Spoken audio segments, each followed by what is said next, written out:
Welcome to another tzuzamen. Hi, Shalom Tzip. Tzili. Nadav Tamir, an ex-Israeli diplomat, the head of the J Street organization in Israel.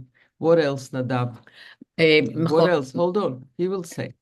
What else? I'm helping the Paris Center for Peace and Innovation with their international connections. I'm on the board of the Mitvim think tank for regional diplomacy. I'm on the board of the Geneva Initiative, and I volunteer in the headquarters of volunteers who help the families of the hostages. And the Paris. He said. No. He didn't say Paris Institute. He said in the beginning. Okay. Just show us your arms for a second. Not your arms. Wow. And the other one. Now tell us on each. So this is Bring Them Home. And the yellow is the yellow from the yellow ribbon, because I'm a Hapoel fan. I wouldn't wear yellow if it were not for the hostages. This is the Nashim Osot Shalom, which is because I'm a peacenik and a feminist.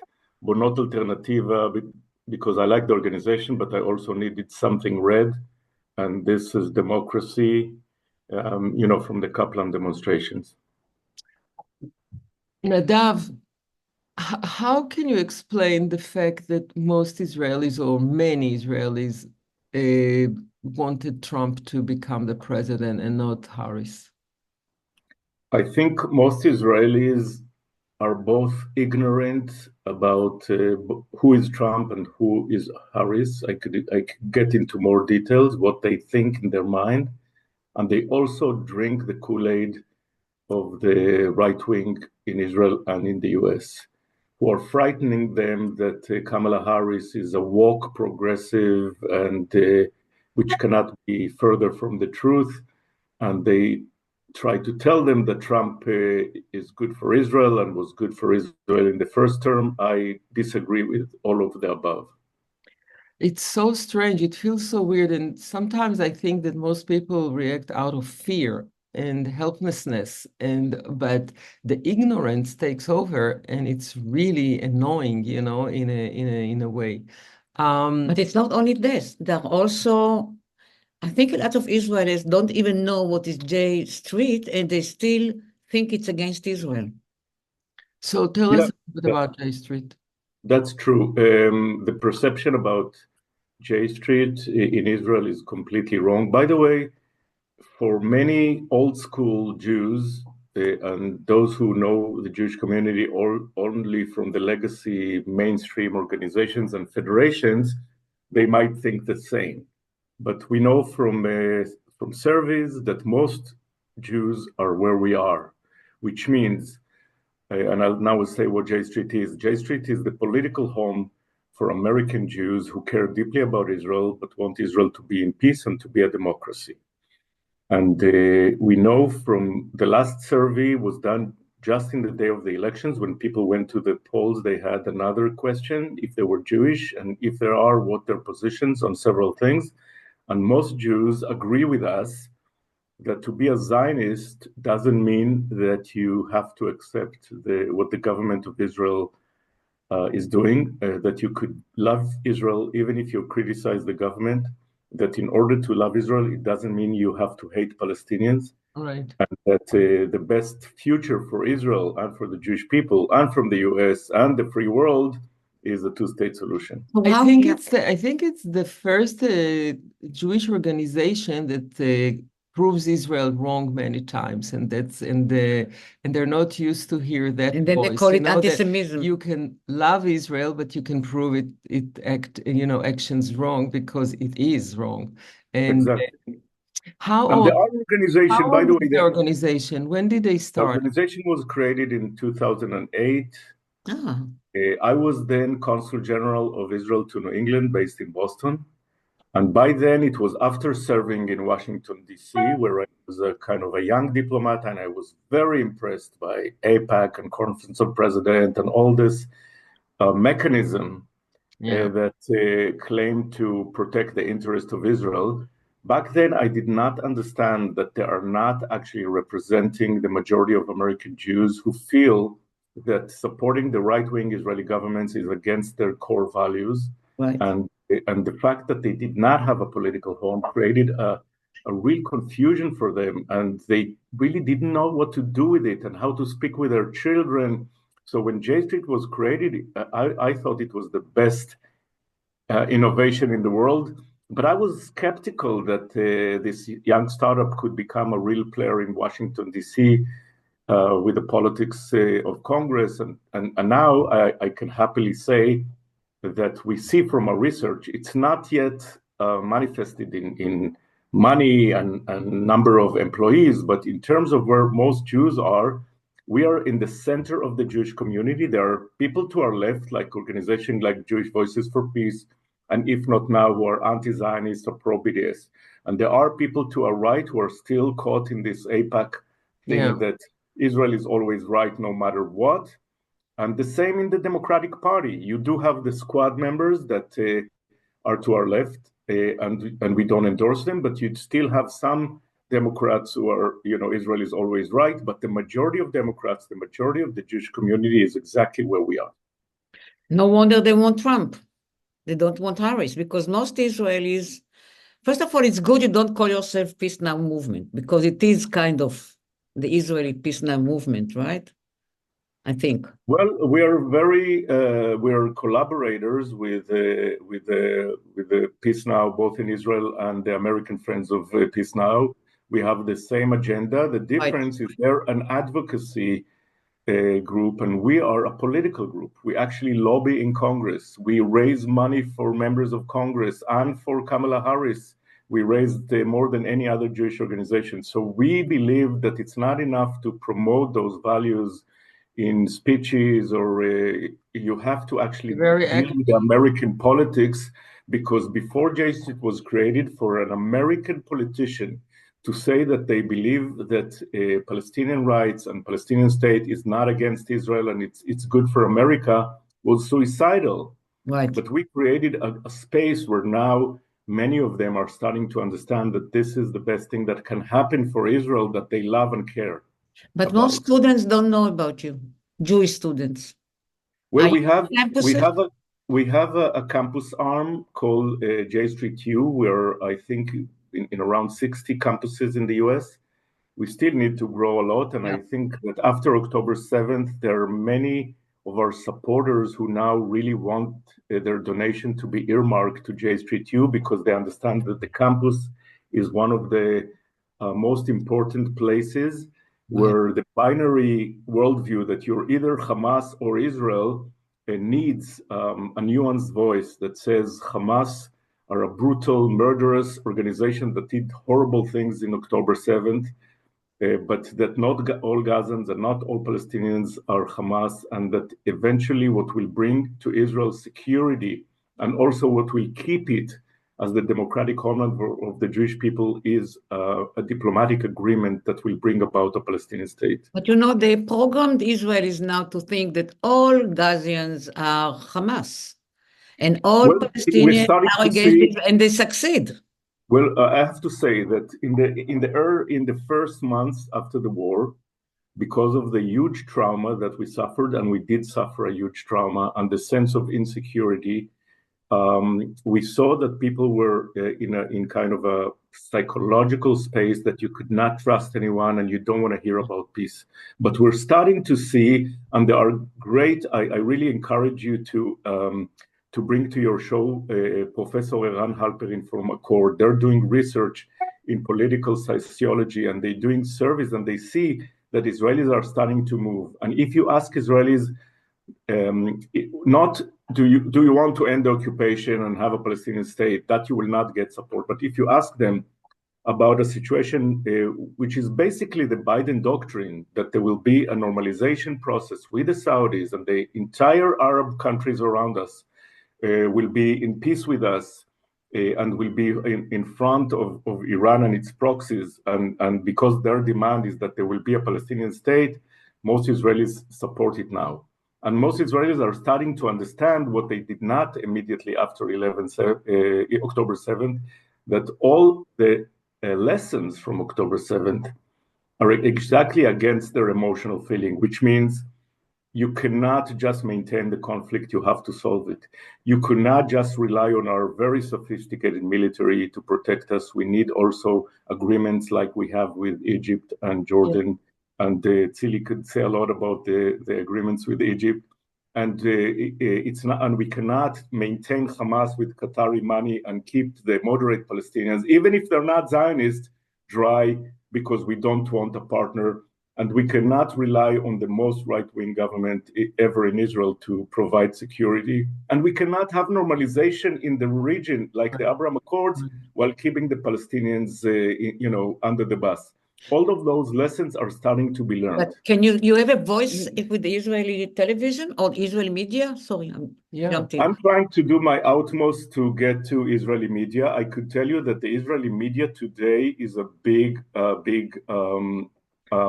very embarrassment. disappointing. Very It's a mobilized government. media. The fact that Israelis don't know about what's happening in Gaza. They don't know. They have no idea.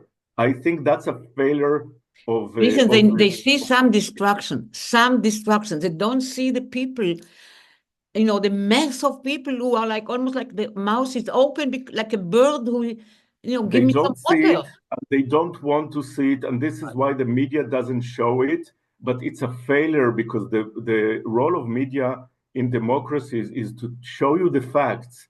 You could make your point. They could even tell you what their position, but they have to see the facts. And so many Israelis don't understand why 19 senators said that America has to stop giving Israel a blank check, and why the Supreme Court, the High Court in The Hague, the ICC, decided about this. They think this is an anti-Semitic world that is buying the Hamas propaganda, but it's not. It's the reality on the ground. But this is where fear comes in, because if we don't get the weapon, we'll get destroyed. They don't understand that you need to stop it somehow. And, these are the only people who can stop it. I was really worried for some times about the agreement with Egypt, because I was afraid they're going to give it up, because there was a weak area that they almost, and they said, if they give it up, we're doomed. Yeah. You cannot give it up so quickly, and you have to help the Egyptians to keep it, because they're not in the same position in the Arab world. You have to see the big picture, but the problem is that it's so problematic in Israel now that everybody is like hiding in his own tunnel full with emotions, and they block everything. Nadav, I wanted to ask you, I want to ask your take on the decision that Biden made now to allow the Ukraine to use the American weapon deep in Russia. Why all of a sudden? Why now? And why 2 minutes before he leaves? And why it's all? I mean, I'm much more of an expert on U.S. in the Middle East, but I do think that's two main reasons. One of them is that there is a feeling that the Trump and the Republicans are going to desert Ukraine, and Biden understands that his legacy, which was to keep NATO together and even add Swedish and Finland,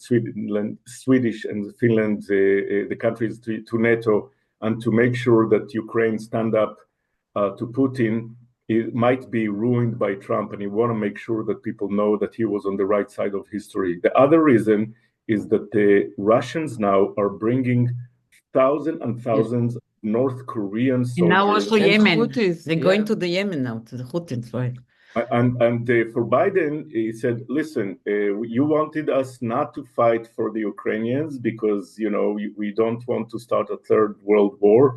But you're bringing your allies, so we have to also be much more involved and give. This is only to scratch Putin and annoy him, and 2 seconds before you go home and you scratch Putin, and Putin is crazy. So but you have to stand up to principles. I want to go back to us, and also not only for principles, but I think also to give the Europeans. Because the Europeans now will have to do it on their own, right. And if Trump will desert them, Biden want to give them kind of the feeling, okay, the good people of America, the liberals of the world, those who believe that the U.S. should be the leader of the free world are with you, even if the Republicans are now in power. Can you please, if we go back, in few sentences, tell everybody again, just sum up the Oslo Accord, and then if you, because why it failed so much, and now it's rejected so fiercely. Yeah. So Oslo, I think, was a very brave and important move. And on the positive side, if it were not for Oslo, we wouldn't have the peace with Jordan. Jordan is the country with the longest border for Israel and very important strategic asset for Israel, the relations with Jordan. It wouldn't have happened without Oslo. And also, without Oslo, Israel would still have to be in the major cities of the Palestinians controlling their life completely. We still control their life, but not as much as before.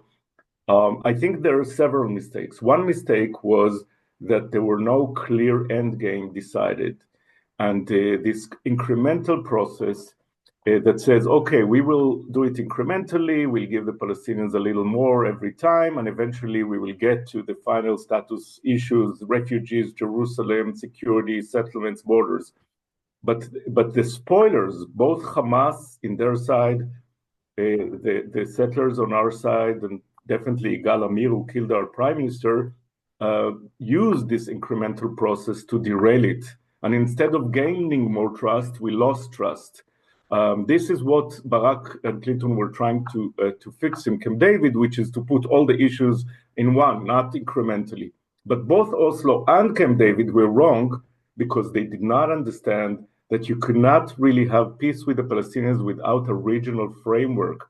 The Palestinians don't have the capability and the legitimacy to make decisions on Jerusalem, on refugees. They cannot provide the security. And for that, you need the regional framework. And now we have the regional framework. Now we have those countries around us that proved when Iran attacked Israel that they were with the Americans protecting Israel. But the Trump thought was, okay, we can bypass the Palestinian issue and just normalize. Now, after October 7th, even the Emiratis, but definitely the Saudis and all others understand that you cannot just keep the Palestinians out of the story. Even those of them who are not crazy about Palestinians, but what their constituencies see is Al Jazeera, and they see what's happening in Gaza, and they will not let any Arab leader normalize relations without a political horizon for the Palestinians. So we're in a different ball game, but Oslo did not have that. And Oslo, and this is also the reason why the Paris Center was created, was only about top down and not bottom up. And there was a huge distance between the negotiators who really believed in the other side, they got to know them, and the public who were not part of the process. And what the Paris Center is trying to do is to create those connections between Arabs and Jews, Israelis and Palestinians, to make sure that you have, civil society support for any political agreement, which we did not have then. Tzili is trying to do it, and of course, her late husband, but Tzili is trying to really do it for many years through her center, the Charney Center. And I don't know if even if she can succeed. No, it's not the right time now. But I want to. It's a center for peace for Palestine. No, but people don't. I just want to know that people remember. Maybe we could combine forces with the Paris Center. I think that we have to be much more strategic these days, and instead of going in different directions, maybe to create more synergies. I want to go to Hague Court for a second, because it's again the differences between the concept the Israeli feel against the American feel, because in Israel many people are very happy with the results of the court because they feel that this is the only way to stop Netanyahu. But what do you mean by many? Minority, still a minority. Yeah. No. I agree with Tzipi. But I want to say something. It's a minority. I have to say, Tzili, even many of my anti-Bibi friends don't understand what's happening in Gaza. And they tell me this is not just against Netanyahu, this is against Israel. And I'm trying to tell them, listen, if we would have listened to the Americans who told us in the first day, you have a full right to protect yourself against Hamas, you have a right to even invade Gaza, but you have to make the distinction between civilian population and you have to get humanitarian aid in. And our politicians were talking like crazy, and also many of the soldiers received that kind of as a Right. feeling All that they Gazian are could Hamas. exactly. But I agree more with Tzipi that even people who are in the anti-Bibi camp don't make this separation between Bibi and Israel, and they think that the Hag thing is anti-Semitic, and I have That's what hard I'm time. saying. I don't Okay, understand. okay. I'm I a, thought you'd say most Israelis think that what the Hag did is good. They were happy. Yeah, I think the opposite, and Okay. I don't understand why. I yeah. mean, I can understand, but Because there is in Israel, we are all part of the IDF. I mean, we all, my son was in reserve almost from the first day and still is. I served for many years and fought in the first Lebanon War. My daughters were in so in Israel, we all feel that whenever the international community is saying we did something wrong, we jump. that Yeah. it tells something about our kids and who we are. And what they don't understand is that this is about the politicians who put the soldiers in those situations. You could be the most moral soldier, and I'm not saying all of our soldiers are moral, but even the most moral of them, when you put them in situations with a certain, aims of the war, bad things happen. And we cannot become like Hamas. If we become like Hamas, then Hamas won the war. And this is what many Israelis want us to just do the same that they did. And if the world is criticizing us, oh, they're anti-Semites, they don't understand, even though most of the world see more about what's going on in Gaza than the Israelis. What can you do or we can do? Because I cannot come to Tzili because she's doing it, all the time. But how come that so many Israelis don't give a damn about the Israeli Palestinians, Israeli Arabs? They don't really care, not about them, and of course not about the Palestinians. They could just, disappear. Yeah, I it's don't very know sad for what. me. It's sad for me because for me, it's against everything that I take away from Judaism. Everything that I take away from Zionism is exactly the opposite. But we have leaders that for many years now, what the young people hear about the Arabs, what the way we normalize fascist Jewish supremacists that are part of them are in our governments. Um, this creates a huge, and also because of the social networks and the way they are being used by the right. I know that Ben So Gvir, for you cannot example, compete with the social media. Ben Gvir is very active in TikTok with the young people.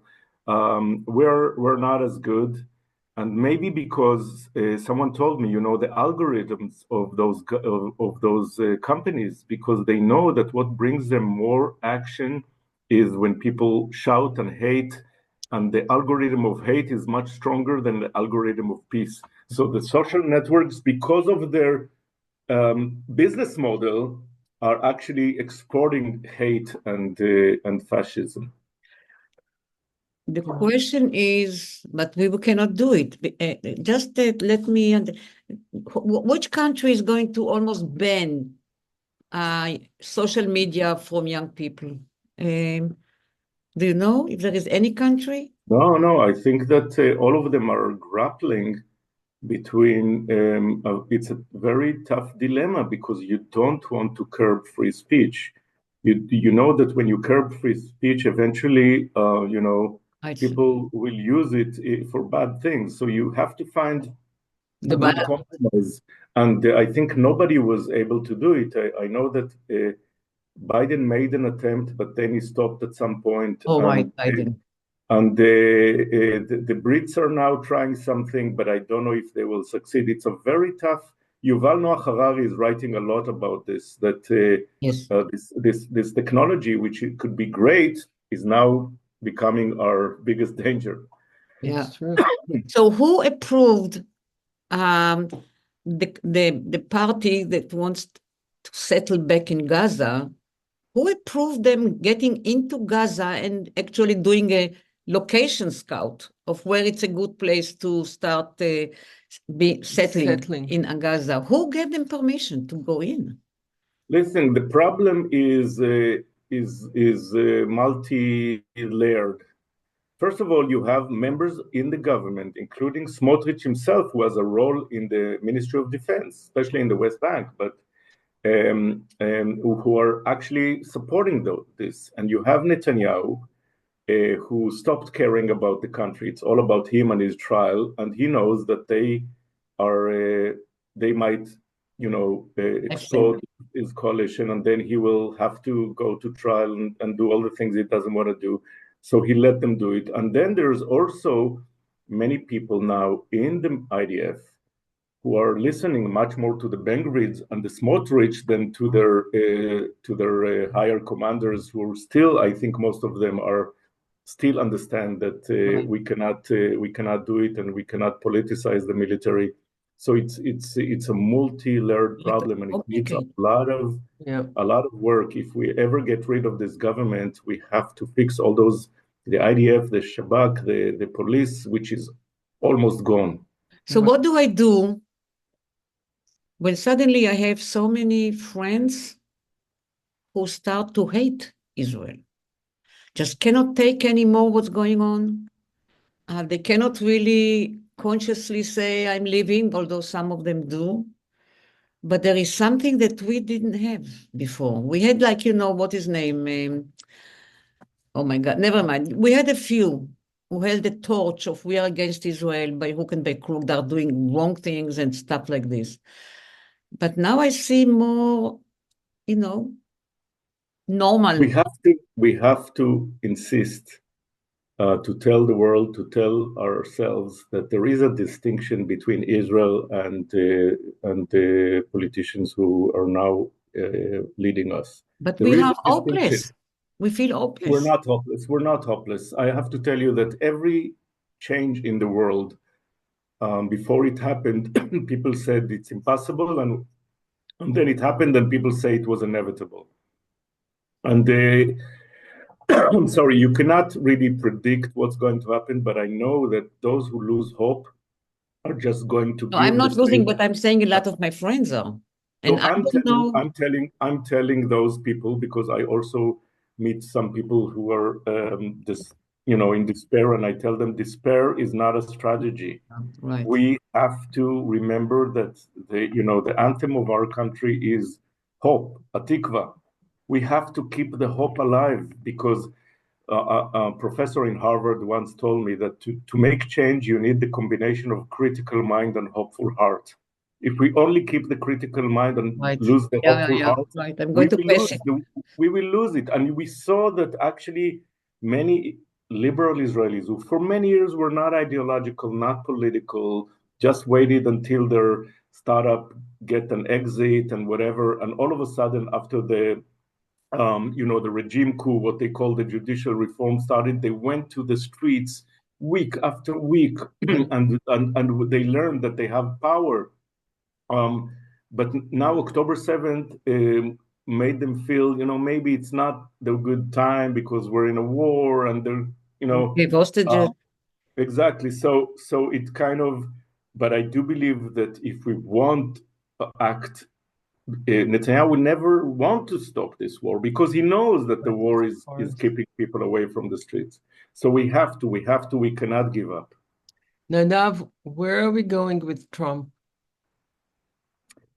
Okay, so first of all, I want to say that even though I'm going to say few things that could happen with Trump and might sound like an optimist, but that doesn't take away from the fact that I think that it is horrible that a person who is a rapist, misogynist, racist, narcissist is the leader of the most important country in the world. I think it's a shame and it's awful. And I really wanted so much to see Kamala Harris as president. And he won so easily. Well, of course, a woman. I mean, I didn't, never mind. But let's see where we're going with him. Yeah, I think that there are several things about Trump that we could use to our advantage. One of them is actually his narcissism. His dream is to get the Nobel Peace Prize. If we could somehow package to him that he will be the one who will stop the war, release the hostages, bring the Saudi, normalization, which he really wants for several reasons. Some of them are business, and some of them because of his legacy as continuing the Abraham Accords. And now that the Saudis are saying much clearly that it will not happen without a Palestinian, I think that maybe Trump will be more effective in implementing the Biden doctrine than Biden was. Also because he has so much more leverage on Netanyahu. Netanyahu played Biden. He took advantage of the fact that Biden really did not want to show any distance between Israel and America, but he let Netanyahu play with him. And Trump would not let Netanyahu play with him. And when he said, I want this war to stop before I'm coming into the White House on January 20th, that has much more influence on Netanyahu than when Biden told him. And I do believe that Trump has more chances to get a deal both in Lebanon and in Gaza that Biden had. And I believe that if we stop the war in Gaza and in Lebanon, we could start this, Saudi thing that Trump really wants, and he might do things not because he believes in Palestinian rights, he doesn't, or he believes in a two-state solution, but because he believes in his legacy. Yeah. So we have to be smart about it. I believe, for example, that the agreement with Iran, the JCPOA, that Trump trashed it. If someone would have convinced him that it was his plan, it was not Obama, he would celebrate it. It's mostly about him, and we have to find a way. Now, it's true that some of the people that he appointed are bad for my to put Huckabee of evangelical Christians that really want Armageddon as an ambassador, or Marco Rubio, who's a hawk. But I have a feeling that Trump is not going to use them. He's going to use the people from the White House. He doesn't believe in the interagency and all the things that America is so strong about. He will have his own people, like this Stephen Whitcliffe and others, and they will promote what Trump wants, which is glory. So I actually, this is exactly what he did with Friedman. Friedman was a Jewish version of an evangelical Christian, who also want Armageddon, but for a different Messiah. But eventually, Friedman promised Netanyahu, I'm going to allow you to annex.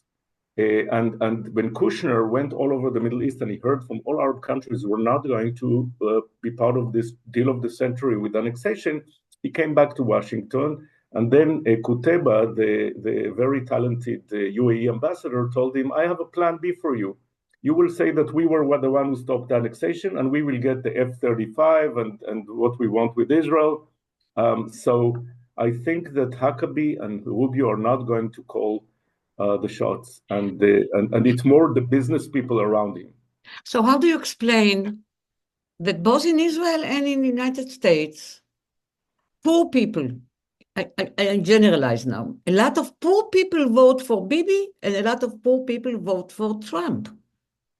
How can it be? Both don't care about them.